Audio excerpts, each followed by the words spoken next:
polisi berhasil menangkap pelaku pembunuhan terhadap pasangan suami asal Pakistan yang jasadnya ditemukan di wilayah Padalarang, Kabupaten Bandung Barat.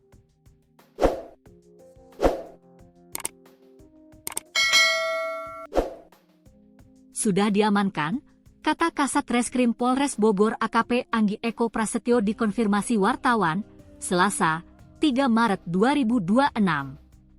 Belum dapat dijelaskan lebih perinci terkait identitas pelaku dan lainnya. Sebab, pelaku masih dalam perjalanan menuju Mako Polres Bogor, Cibinong. Masih di luar, tersangka dan barang bukti, tuturnya.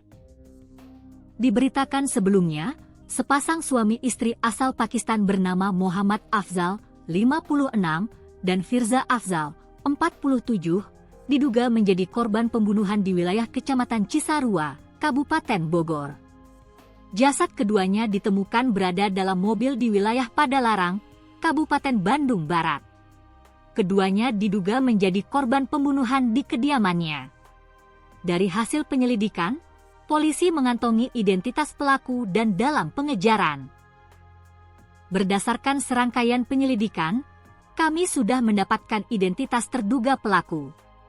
Untuk saat ini, pelakunya teridentifikasi 1 orang dan sedang dalam pengejaran, ucap Kasat Reskrim Polres Bogor AKP Anggi Eko Prasetyo, Selasa, 3 Maret 2026.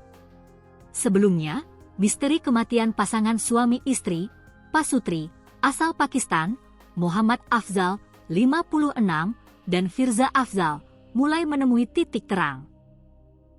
Keduanya diduga dibunuh di kediaman mereka di Cisarua, Kabupaten Bogor, sebelum jasadnya dibawa kabur dan ditinggalkan di dalam mobil di Padalarang, Kabupaten Bandung Barat. Kasat Reskrim Polres Bogor, AKP Anggi Eko Prasetyo, mengungkapkan bahwa kasus ini terungkap berawal dari kecurigaan seorang kerabat korban pada Senin, 2 Maret 2026, malam. Sekitar pukul 21 WIB, seorang rekan korban mendatangi rumah mereka di Cisarua karena curiga tidak bisa dihubungi. Di sana, ia menemukan situasi yang tidak biasa, ujar Anggi di Padalarang, Selasa, 3 Maret 2026.